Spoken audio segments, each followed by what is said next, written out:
श्री सच्चिदानंद सद्गुरु साईनाथ महाराज की जय। सद्गुरु भरद्वाज महाराज की जय। गुरुदेव दत्त। సద్గురు శ్రీ సాయినాథుని యొక్క సాన్నిధ్యంలో ఆచార్య ఇకరా భరద్వాజ మాస్టర్ గారి యొక్క ఆశీస్సులతో ఈరోజు శ్రీ సాయినాథ ప్రబోధామృతంలోని అంశాలని విశదంగా మనం అవగాహన చేసుకోవడానికి భరద్వాజ మాస్టర్ గారు మనకు అందించిన అమృత భాండం ఇది.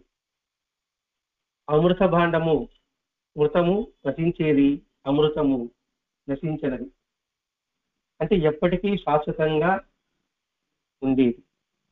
అటువంటి ఆ శాశ్వతమైన సత్యము, ఆ శాశ్వతమైన ధర్మము సాయినాథుని యొక్క తత్వంలో మనకు స్పష్టంగా అందించాడు భరద్వాజ మాస్టర్ గారు. ఎందుకు అలా అందించాడు అని అంటే, జీవితం ఎంతో విలువైనది. మానవ జీవితం అనేది ఎంతో విలువైనది. మానవ జీవితంలో మరణం రెండు రకాలు. ఒకటి ఊపిరి వెళ్ళిపోతే అది సహజమైన మరణం. అలా కాకుండా ఊపిరితో ఉంటూ నిస్సత్తువతో, నిస్సహాయతతో, నిస్పృహతో జీవించడం కూడా మరణమే. ఇక్కడ భరద్వాజ మాస్టర్ గారు నిస్పృహ అనేది పక్కన పెట్టమన్నాడు, స్తబ్దత అనేది పారదోలమన్నాడు. అంటే సహజమైన మరణాన్ని స్వీకరించు, అసహజమైన మరణాన్ని వదిలిపెట్టు. అసహజమైన మరణం వదిలిపెట్టాలంటే ఉత్సాహంతో, ఉల్లాసంతో, ఎరుగుతో బతకడం కాదు, జీవించడం. అలా జీవన విధానమే సాయినాథ ప్రబోధం. అంటే అలా మనం దీన్ని ఆలోచించలేకపోతే జీవితం నిస్సారంగా ఉంటుంది. అందుకని భరద్వాజ మాస్టర్ గారు నిస్సారం నుంచి సారంలోకి ప్రవేశించారు. దానికి సాయినాథి తత్వాన్ని అవగాహన చేసుకో. లేకపోతే మనకి జీవితం అనేక సందేహాలు, అది లౌకికంగా కావచ్చు, ఇటు పారమార్థికంగా కూడా కావచ్చు, ఆధ్యాత్మికంగా కావచ్చు.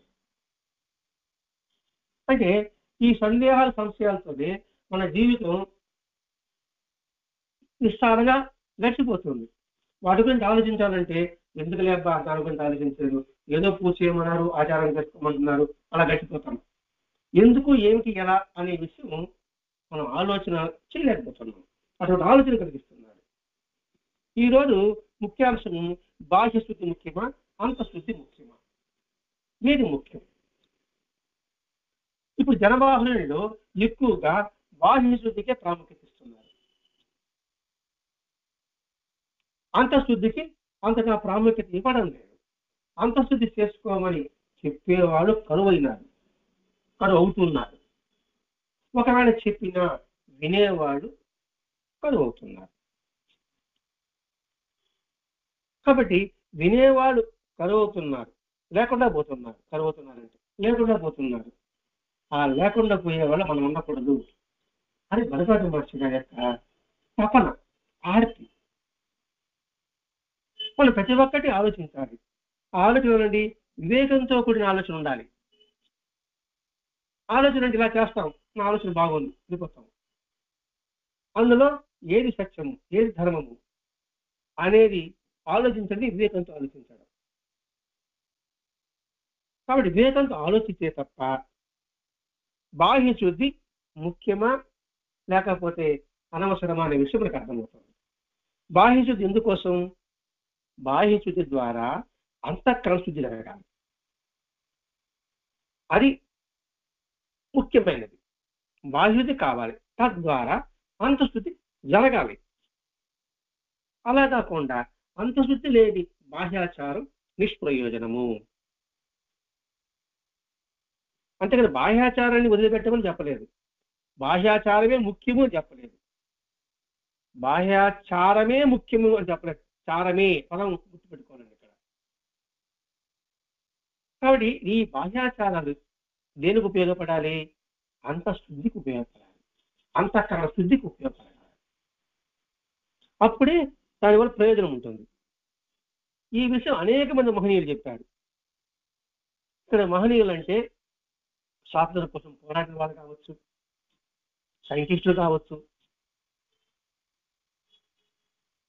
ఇలా మహాత్ములు కావచ్చు, లేక భగవంతుడు అవతార పురుషుల్లో అవతారం ఎత్తిన ఆ అవతారాల ఆంతర్యం కావచ్చు. ఆ అవతారాల ద్వారా ఇటు మహాత్ములు ఇటు మహనీయులు మనకు తెలియజేస్తూనే ఉన్నారు. ఇప్పుడు సైంటిస్ట్ అనేకంగా కనుక్కున్నారు. ఎవరి కోసం కనుక్కున్నారు? వాళ్ళ అంతస్థితి కలిగింది కాబట్టి, ఆ ప్రయోజనం అందరికి అందించాలని తపన కలిగింది కాబట్టి, వివేకంతో యోచించారు కాబట్టి వాళ్ళు ప్రజా హితం కోసంగా ఎన్నో వస్తువులు కనుక్కున్నారు. వాళ్ళేమి బాహ్య శుద్ధి పాటించారా? నిద్ర లేదు, కళ్ళు దోమరు, స్నానం చేయదు, మరి సాల్వాయిడ్స్ కావచ్చు, విమానక్కడ రైట్ సోదరులు కావచ్చు, గ్రాహకులు కావచ్చు, వాళ్ళ తపనంతా కూడా ఏంటి? అంతఃశుద్ధితో ఇతరులకు ఉపయోగపడే విధంగా మనం చేయగలగాలి. పని చేయడం ముఖ్యం కాదు, ఆ పని ఎలా చేస్తున్నాము చేయాలనేది ముఖ్యం. కాబట్టి ఇది అదే విధంగా ఆచార విషయంలో సాయినాథుడి విధానం ఏది అంటే మనం గుర్తించాలి. అంటే ఇక్కడ సాయినాథుని మనం ఆరాధిస్తున్నాం కాబట్టి సాయినాథుని ఆచారం అనుకుంటున్నాం. ఇంకా రామాయణము మహాభారతం భాగవతం వెతుకుంటే కృష్ణుడి యొక్క ఆచారం ఏం చేశాడు, రాముడు ఎలా ఆచారంగా అందరికి చెప్పాడు, ఎలా ఆచరించాడు అనే విషయం మనం వివరించుకుంటాం. అంటే బుద్ధుడు కావచ్చు, యేసుక్రీస్తు కావచ్చు, ప్రవక్త కావచ్చు, గురునానక్ కావచ్చు, వీరబ్రహ్మంగారు కావచ్చు, మంత్రాలయ రాఘవేంద్ర స్వామి కావచ్చు, మనం ఎవరైతే ఆరాధిస్తున్నామో వారు ఏం చెప్పారు ఆచారం గురించి అనేది ఇక్కడ మనం విశదీకరించుకుంటున్నాం. ఇక్కడ బాబా ఉత్తమ ధర్మసూత్రాన్ని తెలుపుతున్నారు. అంటే ఇక్కడ బాబా బాహ్యాచారాన్ని నిరసించడం లేదు, బాహ్యాచారాన్ని ప్రోత్సహించడం లేదు, బాహ్య వద్దని చెప్పలేదు, దాన్ని చేయమని ప్రోత్సహించడం లేదు.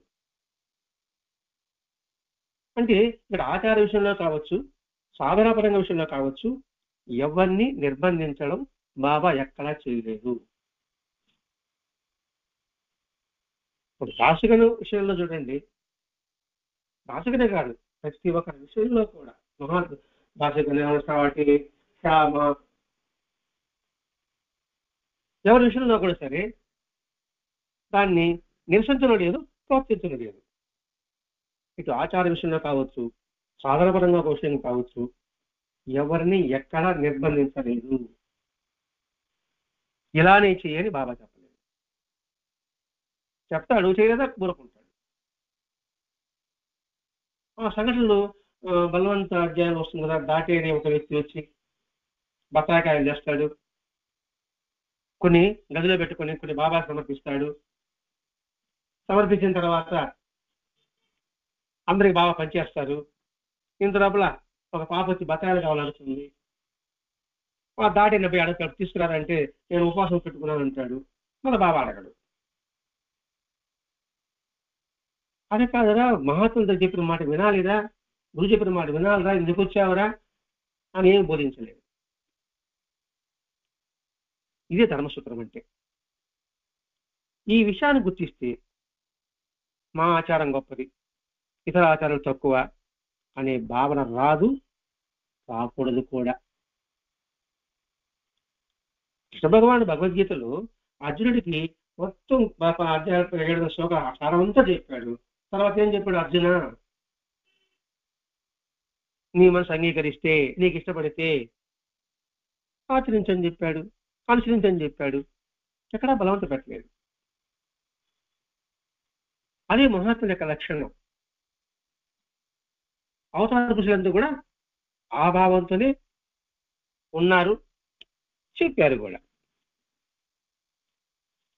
అంటే ఇక్కడ బాహ్యశౌచం కంటే కూడా, ఆచార ఆడంబరాల కంటే కూడా భావ పటిమతో కూడిన అంతఃశౌచం ముఖ్యమని మహాత్ములు చెప్పినట్టుగానే బాబా చెప్పాడు. ఆచార ఆడంబరాల కంటే కూడా. చూడండి ఇక్కడ అంటే ఏం చూడడు వేమ చెప్పాడే బాండ శుద్ధులని పాకమేళ. లోపల శుద్ధి లేకుండా నువ్వు ఎంత పాకం చేస్తే ఏమో చెడిపోతుంది. ఇక్కడ బాబా నైష్టిక బ్రహ్మచారి. ఆ బ్రహ్మచారి విధంలో కూడా ఆ ధర్మాన్ని ఎంత ఖచ్చితంగా పాటించారు, బాహ్యంగా పాటించారు, అంతఃకరణంగా పాటించారు. ఒక ఆమె మా ఇంటికి భిక్షగరండి అంటే బాబా వెళ్ళాడా వెళ్ళలేదు. పలకలో కూర్చోండి అంటే బాబా కూర్చున్నాడా కూర్చోలేదు. ఎందుకని? అది సాధు యొక్క ధర్మం, ఫకీర్ యొక్క ధర్మం. అందుకే మా నైష్టిక బ్రహ్మచర్యం అంటారండి. బ్రహ్మచర్యం అంటే వివాహం చేసుకోకుండా ఉండడం కాదు, నిరంతరము బ్రహ్మంలో చరిస్తూ ఉండడము. అందులో నిష్ఠతో కూడిన వాడు సాయినాథుడు. అందుకని ఇక్కడ ప్రతి ఒక్క సూత్రాన్ని ధర్మబద్ధంగానే ఆయన ఆచరించాడు, మనకు తెలిపాడు. ఇప్పుడు బాహ్యాచారం అంతఃశోచంతో కూడా బాహ్యాచారాన్ని తన వరకు తాను ఎంత ఖచ్చితంగా పాటించవచ్చు. ఇప్పుడు బాబా పాటించాడు బాహ్యంగా అంతంగా, కానీ ఆ విధంగా ఉండమని ఎవరిని నిర్బంధించలేదు. బాబా తన గురువుని సేవించినట్టుగా బాబా ఏమో తన మిగతా వాళ్ళకి ఏమైనా చెప్పాడా ఇలానే సేవించాలని? చెప్పలేదు. కాబట్టి ఇతరులకి దాన్ని విధించడంలో సరళమైన హితబోధ మాత్రమే చేయవాలి. అధికారపూర్వంతో నిర్బంధం తగదు. ఇతరులకు దాన్ని విధించడంలో ఈ ఆచారం ఉండాలి అంటే దాన్ని సరళమైన హితబోధగా చెప్పాలి. ఇలా చేస్తే బాగుంటుంది అంటే, ఇలా చేయమని కూడా కాదు. ఇప్పుడు దత్తావతారంలో శ్రీపాద వల్లభుడు, నృసింహ సరస్వతి వారి ఆచారాలు ఎలా ఉంది? ఆ ఆచారాలను పాటించమని అందరు నిర్బంధించాడా? శ్రీపాదవుడు కానీ నృసింహసరస్వతుడు కానీ లేదు. యవనుడి దగ్గరికి, ముస్లిం దగ్గరికి వెళ్ళారు వీళ్ళు, వాళ్ళని ఉద్ధరించారు. నిమ్న జాతి వాళ్ళని ఉద్ధరించారు. వాళ్ళు కూడా మేమున్నట్టు ఇక్కడ ఉంటామని చెప్పారంటే చెప్పలేదు. అందుకని వాళ్ళని ఆదర్శంగా తీసుకోవాలి. ఏదో ఇప్పుడు మిడిమిడి జ్ఞానంతో ఇప్పుడు చెప్పే నా బోర్డుగా చెప్పేది ఎప్పుడు ఆదర్శంగా తీసుకోకూడదు. ఒకవేళ నేను చెప్పినా ఆలోచించాలి. ఈయన చెప్పాడు, ఇది ఎంత మేరకు నిజం, ఎంత మేరకు వాస్తవం ఉంటుంది. వాస్తవం కాబట్టి నిలదీయాలి. అది ఆధ్యాత్మికతలో మనం తెలుసుకోవలసింది. ఒక మద్యపానానికి అలవాటు ఒక బాబా దగ్గరికి వచ్చాడు. బాబా ఏం చెప్పాడు? ఒక దశ చెప్పాడు, వినకుంటే నీ కర్మకు నేను విడిస్తానన్నాడు. నీ కర్మకు విడిస్తానన్నాడే కానీ నేను నమ్మకం చూపిస్తూ బాకరని చెప్పలేదు. ఇప్పుడు నేను అనుకోండి, నా మాట వినడు బతే అది రాబాకరా అంటాను. నేను చెప్పిన పని చేయలేదు కదా, నేను చెప్పినట్టు వెళ్ళలేదు కదా, నీ ముఖం చూడండి అంటాను. ఇక ఏమను, నీ కర్మకు విడిచిపెడతా అంతేగాని నీ ముఖం చూడండి రా, నువ్వు నా దగ్గర రాబాకరా అని బాబా ఎక్కడైనా బెదిరించాడా? ఇదే నిజమైన సాధు లక్షణం అనేది. ఇదే మనం గుర్తుపెట్టుకోవాల్సిందే. అంతేకాకుండా సాటి భక్తుని తిడుతూ ఉన్నప్పుడు, అనవసరంగా సాడీలు చెప్తున్నప్పుడు బాబా ఏం చెప్పాడు? మలభక్షణ చేస్తున్న పనిని చూపించాడు. నువ్వు చేస్తున్న పని అలాంటిదే అన్నాడు. చూడండి, ఇక్కడ సున్నితమైన హితబోధ అన్నాడు కదండి, సరళమైన హితబోధ అన్నాడు కదా, ఇక్కడ సరళమైన హితబోధ. ఆ పని ఏ విధంగా అయితే అక్కడ అపశుభ్రాన్ని శుభ్రం చేస్తుందో నువ్వు నిందించి వాడి పాప నువ్వు తీసుకుంటున్నావు. ఇలా చేస్తే నువ్వు షిరిడీ వచ్చి మాత్రం ఏం ప్రయోజనం రా? ఇంతతో షిరిడీకి వచ్చావు, వచ్చిన తర్వాత ఇక్కడ షిరిడీ వచ్చిన తర్వాత వాడు అట్టాడు, వీడి ఎట్టాడు, వాడు ఎట్టాడు చెప్పుకోవడం వల్ల ఏమవుతుంది? వాడి పాపాలను నువ్వు తీసుకున్నట్టు అవుతావు. ఏం ఉపయోగం? పాపాన్ని పోగొట్టుకోవడానికి ఇక్కడికి వచ్చావు, ఇంకొచ్చి ఏం చేస్తున్నావు? పాపాన్ని మూట కట్టుకుంటున్నావు. దానివల్ల ఏం ప్రయోజనం? అదే ఇక్కడికి రాకుండా అదేదో మీ ఊళ్ళో ఉండొచ్చు కదా. ఇది హితబోధ. అందుకంటే ఈ సూక్ష్మం తెలిసిన వాడే ధర్మవేత్త. అందరూ ధర్మం గురించి మాట్లాడేవాళ్ళమే, కానీ ఆ ధర్మంలో ఉన్న సూక్ష్మం తెలుసుకొని దానికి తగిన విధంగా మనం ఆచరించగలిగితే వాళ్ళు ధర్మవేత్త.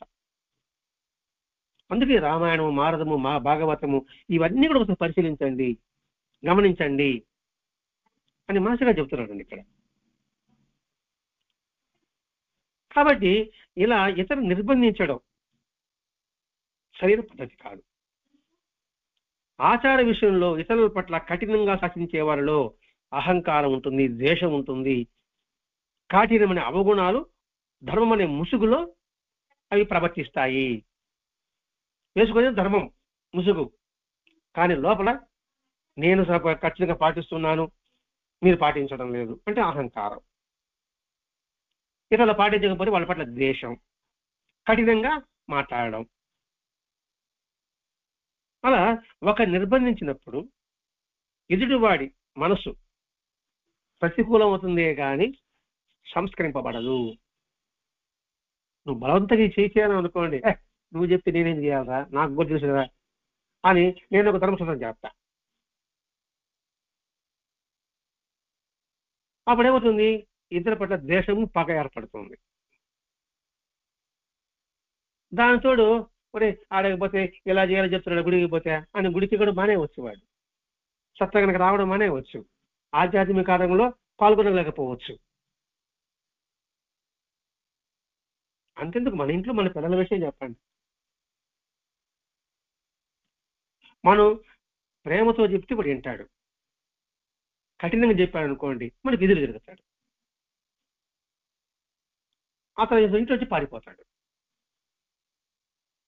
సహజంగా మనం చూస్తూనే ఉన్నాం, తిట్టాడని వెళ్ళిపోవడం.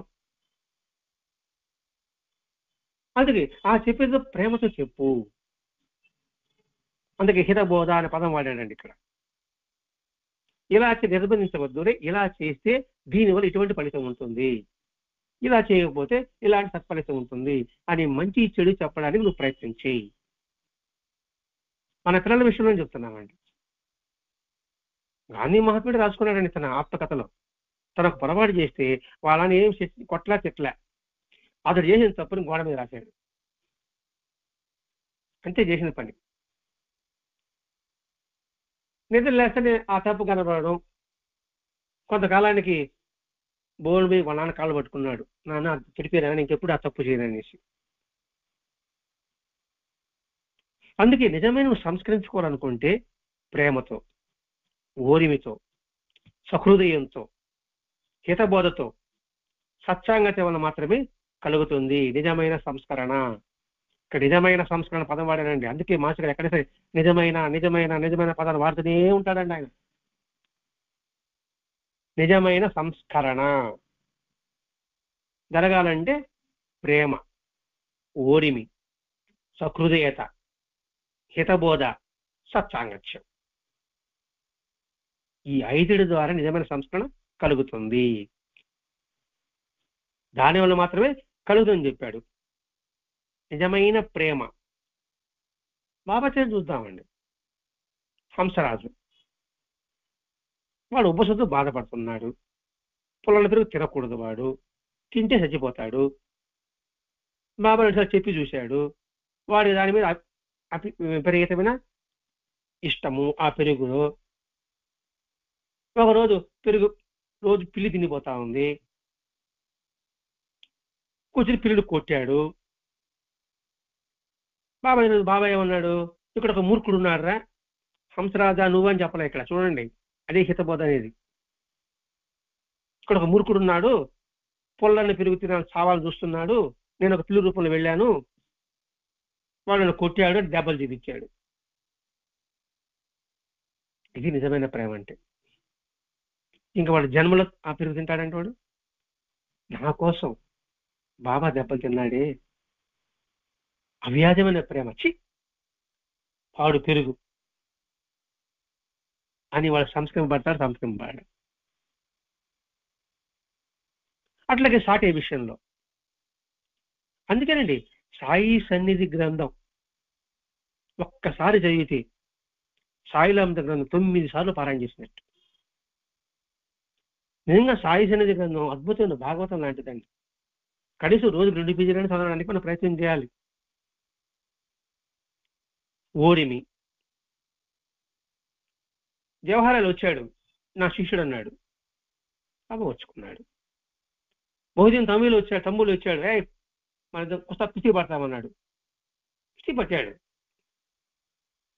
అక్కడ బాబా ఓరిమి వహించాడు, ఊరు వదిలి వెళ్ళిపోయాడు.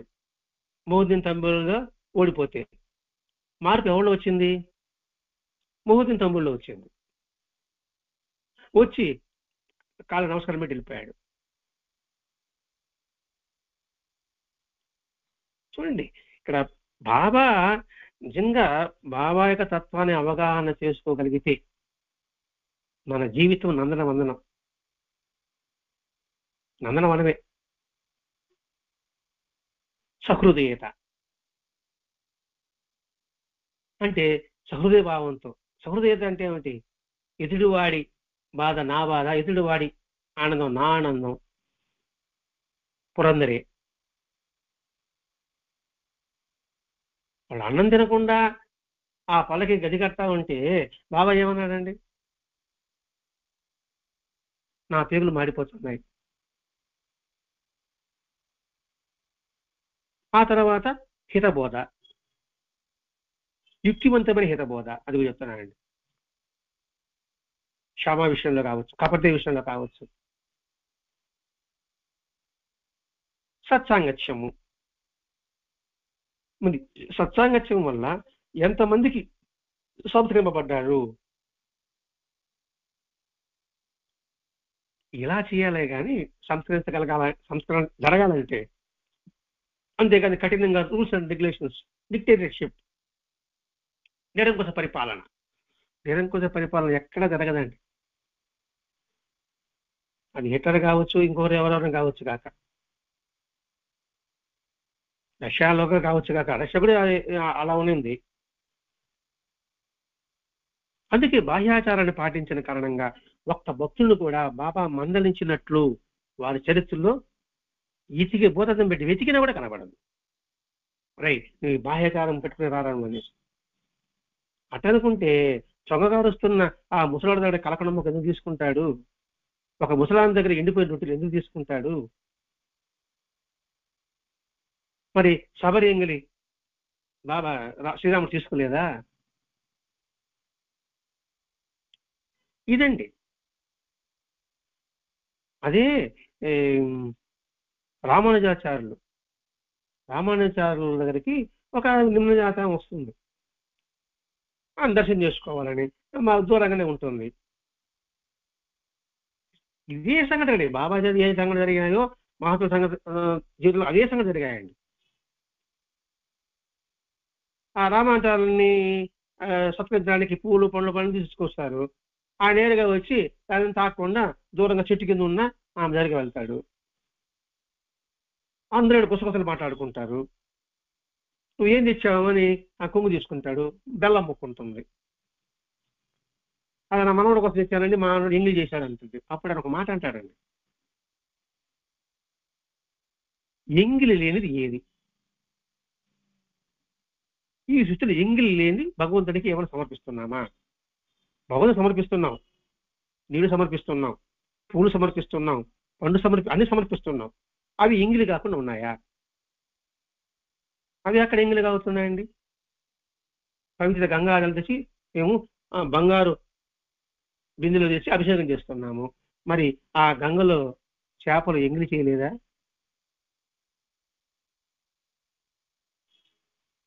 మేము తేలితో అభిషేకం చేస్తున్నామండి, మరి తేనెటీగలు ఎంగిలి కాదా? మందార మకరంద పూలతో మేము పుష్పాభిషేకం చేస్తున్నామండి, మరి ఆ మందారంలో తేనెని గ్రహించింది ఎంగిలి కాదా? చూడండి, సమతాభావము అనేది ఎక్కడ ఉంటుంది? సదాచారం అనేది ఎక్కడ ఉంటుంది? అంటే ఆ రామాచారాలు శంకరాచార్యులు వాళ్ళు చేసిన ఆచారాన్ని బాబా చేస్తున్నాడు. బాబా కొత్తగా ఏమీ తీయలేదండి. ఇది మనం బాగా గుర్తించవలసింది. అందుకే బాహ్యాచారాలను పాటించిన వారిని ఎప్పుడూ బాబా పక్కకి పెట్టలేదు. అలా మందలించే పెక్కు మందులో మనకి ఈనాడు కనిపించేది ఏంది? వాడి ఆధిక్యత నిరూపణ చేసుకోవడం కోసమే. అంటే ఒక మందిరం అనుకోండి, నేను అనుకోండి, నా ఆధిక్యత నిరూపడం కోసంగా వీడు కూర్చోవాలా, ఇలా చేయాలా, నేను చెప్పిన పని చేయాలా అనను. నా ఆధిక్యత నిరూపణ చేసుకోవచ్చు. అంటే ఓహో వీడికి అన్ని తెలుసు కాబట్టు అని అందరి ముందు దృష్టిని పడాలి కాబట్టి. ఇట్టి అహంకారంతో వచ్చినాడు ఒక హాజీ. వెంటనే బాబా లోపలికి రానిచ్చాడా? నీకు మక్కా చేసిన గర్వమా అని బయట పెట్టాడు. వాడు పశ్చాత్తాపం చేయనప్పుడు నీకు మేక కావాలా, పిరుగులు కావాలా, ఉష్ణాలు కావాలా అనుకున్నప్పుడు వాడు అవగాహన చేస్తున్నాడు కాబట్టి మీ యొక్క ఎంగిల్ నాకు చాలన్నాడు, ఆ చిన్న రొట్టు మొక్కి చాలన్నాడు. అంతేకాదు వాడు నేను తిట్టలే, వెళ్ళిపోరని చెప్పలే. అంటే ఇక్కడ అసలు ఈ ఆధ్యాత్మికత భగవంతుడి దగ్గరికి వచ్చేది అహంకార నిర్మూలన కోసం వస్తున్నాం. అహంకారాన్ని పెంచుకుంటున్నాం. నేను మహాభక్తుడను, మహాసాధకుడను, నాకు అన్ని తెలుసను, లేదా నేను చెప్పినట్టు వినాలను, నేను సీనియర్ అను, నువ్వు జూనియర్ అని. అక్కడ కూడా తేడా వస్తుంది. నేను సీనియర్ అహంకారం కాబట్టి నేను ముందు ఇచ్చాను కాబట్టి నేను చెప్పినట్టు వినాలా. కాబట్టి ఈ అహంకారం ఏం చేస్తుంది? అలా పాదాలను దొక్కుతుంది. ఇది అక్కడికి బాబా ఏం చేస్తున్నాడు? దాని దెబ్బతీనిది. అతడికి అనుగ్రహించే మార్గం మరొకటి బాబా కనిపించలేదు. అందుకని అహంకారాన్ని హితబోధతో బాబా నిర్మూలిస్తూ వచ్చాడండి. ప్రతి ఒక్కరి అధ్యాయం చూసుకోండి, సాహిత్యంలో 27 మంది అధ్యాయంలో ప్రతి ఒక్కరిని అహంకారాన్ని తుంచివేయడానికే బాబా ప్రయత్నం చేశాడు. అలాగే ఉపవాస విషయంలో కావచ్చు, అలాగే ఉల్లి తినే విషయంలో కూడా కావచ్చు. ఉల్లండి ఎర్రగడ్డలు దాచుకునే ఆరోగ్యానికి అది మంచిది. కానీ బాహ్యాచారంతో నేను సద్బ్రాహ్మణుడు కాబట్టి తినకూడదు, తింటే అనుకుంటారేమో అనుకుంటాడు. తింటే అతనికి ఆరోగ్యం తను బాబా చెప్పాడు. చెప్పినప్పటికీ కూడా బాబా షిరిడీలో ఉన్నప్పుడు తిన్నాడు, బాబా శరీరం వదిలిపెట్టిన తర్వాత తినలేదు. చూడు ఎంతగా బాబా సన్నిధిలో కూర్చుని ఉన్నాడు కదండి. అంటే ఇక్కడ ఆ భక్తుల్లో పాదుకున్న ఆ బాహ్యాచారణ జనితమైన ఆహారాన్ని దెబ్బ కొట్టిన వారికి అంతఃశుద్ధ ప్రాధాన్యం తెలపడమే ఇక్కడ బాబా యొక్క విధానము, బాబా యొక్క బోధ. ఇంకొకటి ఉందండి, ఈ ఆధ్యాత్మికతలో నేను శాకాహారం అనుకోండి, కొందరు సహజంగా ఆజన్మాంతం మాంసాహారాలు. సహజంగా పదం వాడారండి ఇక్కడ మాస్టర్ గారు. సహజంగా అంటే వాళ్ళ జీవన శైలిలో అది కంటిన్యూటీ. వాళ్ళు మాంసాహారాన్ని కాబట్టి వాళ్ళ ఆహారాన్ని అసహించుకోవడం తగదు. అది కూడా అహంకారమే. మేము సాత్వికాహారం తింటాను, మేము శాకాహారం అండి, మీరు మాంసాహారుడు అంటే మీరు తక్కువ వాడు, మీరు శాకాహారుడు అని కాళ్ళ దగ్గర వేస్తాం. అహంకార నిర్మూలన ఆధ్యాత్మికలో ఉన్న తత్వం అది. అహంకార నిర్మూలన ఆధ్యాత్మిక తత్వం. ఆధ్యాత్మికతో నేను శాకాహారం కాబట్టి మీరు మాంసాహారం కాబట్టి మీరు తక్కువ వాళ్ళం అంటే అది అహంకారం. అహంకారం ఉంటే నీకు ఎటువంటి ఫలితం వస్తుంది? భగవద్గీత చెప్పే ఉన్నాడండి.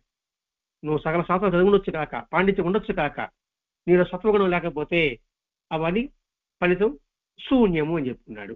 అది కనుక గుర్తుపెట్టుకున్నవాడు ఇలా ఎందుకంటాడండి? ఆ అహంకారాన్ని తుంచివేయడం కోసం గాన ఒక భక్తుని పిలిచి, ఇది శాకాహారం భక్తుని పిలిచి మసీదు ముగ్గురు అండాల్లో ఉడుతున్న మాంసం ఎలా ఉందో చూడరా అన్నాడు. ఎలా ఉందో చూడు అన్నాడు. అంతే, అలా తట్ట తీసి చూడరా అన్నాడు. అదే ఆచారం అన్నాడు. అప్పుడు బాబా ఏమన్నాడు అక్కడ? నేను చూడమన్నా అంతే. అబ్బా అది నేనేదో ఆచార భ్రష్టుడు అయిపోతాను, మరణి పడిపోతాను అన్నప్పుడు బాబా దాన్ని తీసి పారేస్తాడు. ఆ చూసినంత మాత్రం నువ్వు అపత్తుడు అయిపోతావా? నీ మనసు శుద్ధిగా ఉంటే చూస్తే నువ్వు అపతుడు ఎలా అవుతావు? అందుకే మహాభారతం భాగవతం చూడాలన్నాడు ధర్మవ్యాధుడు. ధర్మమే వ్యాధుడు వాడు. మన వార్ధనుడికి కౌశికుడు నిష్ఠతో ఉన్నాడు, మడియాతున్నాడు, ఆచారంతో ఉన్నాడు, తపస్సు యోగం చేసిన వాడు.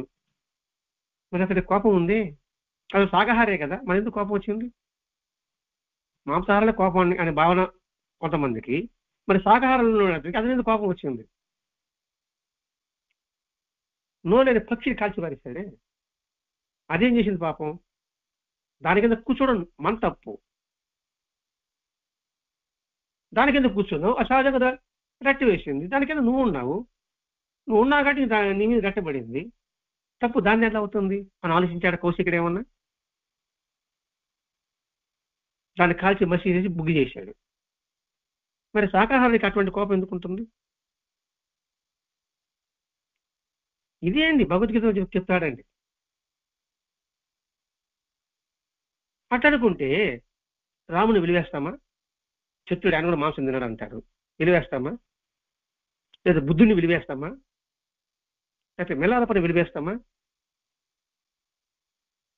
అందుకని మాస్టర్ గారు మనకి అనేక మంది మహాత్మ సత్తులు అందించాడండి. ఎటువంటి అపోహలేని విధంగా ఆధ్యాత్మికలో నువ్వు జీవనం సాగించాలి అని చెప్పడం మాస్టర్ గారి యొక్క ఉద్దేశం. మరి వీళ్ళందరినీ విలువేయాల్సిందే. ఇంకా మహాభారతం చదువుకుంటే ఇంక వ్యాసుడు, విదురుడు, వీళ్ళ పుట్టుపూర్వతాలు చూసుకున్నప్పుడు వాళ్ళని మనం విలువేయాల్సిందే. ఎట్లా విలువేస్తాం చెప్పండి? అందుకే ఆలోచించాలండి. ఇక్కడ బాహ్యాచారం కాదురా నాయన, అంతఃకరణ ఆచారము అదే ముఖ్యము, అంతఃకరణ శుద్ధి అదే ముఖ్యము అని చెప్పడం బాబా యొక్క ఉద్దేశం. అంటే బాబా కన్నా ముందు అందరూ మహాత్ములుగా చెప్పారండి. కానీ ఒక కులము, ఒక్కొక్క జాతి, ఒక వర్గానికి అంటకట్టేస్తూ వచ్చాము. అక్కడే వచ్చింది మనకు మైనస్ పాయింట్ ఇక్కడ. అందుకే భగవంతుడు బాబాని సకల మత సామరస్యానికి ప్రతిరూపంగా బాబాని మనకి అందించాడండి ఈ కలియుగంలో. అందుకే మాస్టర్ గారు అంటారండి, ఈ కలియుగంలో సాయినాథ్ యొక్క అవతరణే మనకు మార్గదర్శకము, ఆయన జీవిత విధానమే మనకు ఆదర్శము అని చెప్పుకుంటూ వచ్చాడు. పోనీ బాబా ఏమన్నా శాకాహారాన్ని మాంసం తినమని నిర్బంధించాడా అంటే లేదు. ఇక్కడ చెప్పడం ఉద్దేశం అంటే వాటి పట్ల అసహ్యం వద్దు. వాడి ఒంటికి పడిన ఆహారం వాడు తింటున్నాడు. వాడు ఇప్పుడు అరబ్ దేశాలు ఉన్నాయనుకోండి, అక్కడే మీకు ఆకులు కాయగూరలు పండవు, అక్కడ ఉండేది ఇది దొరుకుతుంది, అదే తింటున్నారు వాళ్ళు. ఆ తప్పు ఎలా అవుతుంది? అంత మాత్రాన వాళ్ళని నిందించడం తగునా? ఇప్పుడు జంతువులు ఉన్నాయి, పక్షులు ఉన్నాయి, అన్ని ఆహారాలు స్వీకరించే జంతువుల పట్లనే పూజ్య భావాన్ని పెట్టుకోమని మన పెద్దలు చెప్పుకున్నారా లేదా? అదే బాబా చెప్పాడు, సకల జీవ ప్రాణికోటిలో కూడా నేనున్నాను రా. ఇప్పుడు అన్ని జీవుల్లో కూడా వాడి యొక్క జీవనశైలి ఎలా ఉంటుంది? అన్ని రకాల ఆహారాలు స్వీకరిస్తుంది. మరి వాటి పట్ల పూజ్యభావం మన పెద్దలు పెట్టలేదా? ఇది మనం అందుకే మాస్టర్ గారు మనకు లభించడమే గొప్ప పూర్వజన్మ సుకృతం అండి. ఎంత వివరణగా మనకు అందించిన వాళ్ళు మన పరిధిలో చూసుకుంటున్నామండి. ఉండొచ్చేమో, కానీ మన పరిధిలో, మన ఈ ప్రాంతంలో మనకు లభించినాడు మాణిక్యం లాంటి వాడు మాస్టర్ గారు. కాబట్టి మాంసాహారాన్ని మాత్రం చులకనంగా చూడడము తగదు అని ఇక్కడ చెప్పడం అంటే టోటల్గా ఏంటండి, ఇతరుల పట్ల చులకన భావం ఉండకూడదు, చిరాకు భావం ఉండకూడదు. అది ఇక్కడ బాబా యొక్క ఉద్దేశం అదండి. అందుకే అది మనకు తెలియపడం కోసమే ద్వారకామాయి, తులసి, అగ్నిహోత్రం ఆ ప్రాంతంలో దైవానికి భగవంతుడికి నివేదించి దునికి అర్పించి స్వయంగా బాబా వడ్డించడం వలన మనకెట్టి సంకోచాలు తగవని బాబా ఇక్కడ చెబుతున్నాడు. చెప్పడం కదండి, శిలాశాసనం చేస్తున్నాడు అని కొన్న మాట్లాడండి మాస్టర్ ఇక్కడ. శిలాశాసనం చేస్తున్నాడు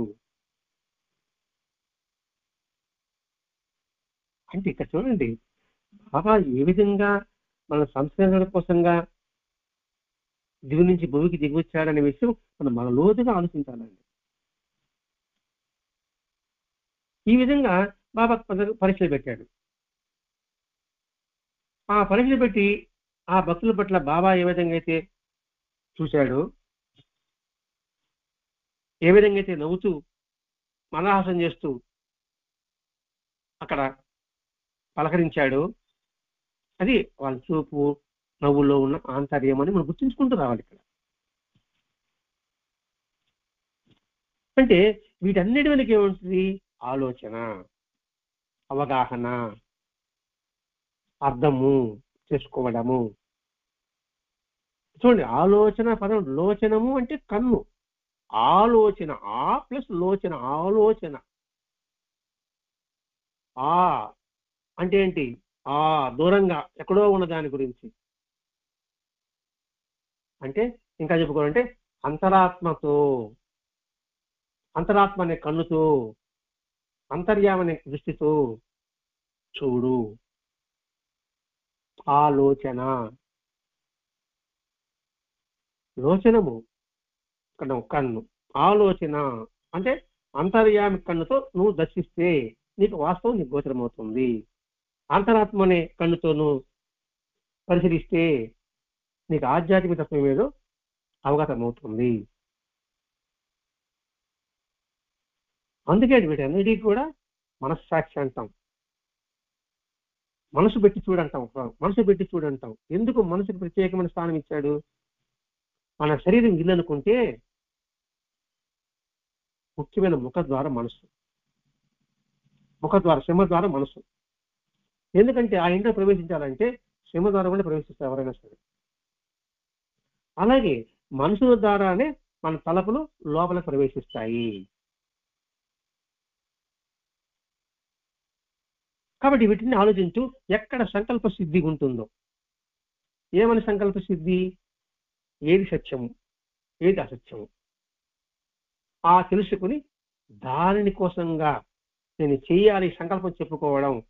అందులో శుద్ధి ఉండాలి, పవిత్రత ఉండాలి, నిర్మలత్వం ఉండాలి, స్వచ్ఛత ఉండాలి. ఎప్పుడైతే ఉంటుందో అక్కడ సత్ఫలం సిద్ధి సంప్రాప్తిస్తుంది. సత్ఫలం, ఆ ఫలంలో కూడా మంచి ఫలం అనే సిద్ధికి సంప్రాప్తిస్తుంది. కాబట్టి ఇది గుర్తు చేస్తున్నాడండి. అందుకే మనసు సింహద్వారం. కాబట్టి ఆ మనసుల్లోంచి లోపల ప్రవేశం, మనం ఇంట్లోకి ఎవరంటే వాళ్ళకి లోపల రాణిస్తామండి. అదే మనకు గుర్తుపెట్టుకోవాలి. మనసు సింహద్వారం అనుకుంటే మనస్సాక్షి అంతఃకరణ ద్వారం అనుకుందాం. కాబట్టి ప్రతి ఒక్కటి 10 సార్లు ఆలోచించు, ఆలోచించి సత్యాన్ని గ్రహించు. ఎప్పుడైతే ఇలా గ్రహిస్తామో ఇక్కడ బాహ్యాచారమా లేకపోతే అంతఃశుద్ధి ఏది ముఖ్యం? బాగా ఆలోచిస్తే అంతఃశుద్ధే ముఖ్యం. అంటే బాహ్యాచారం వదిలిపెట్టమని చెప్పలేదండి.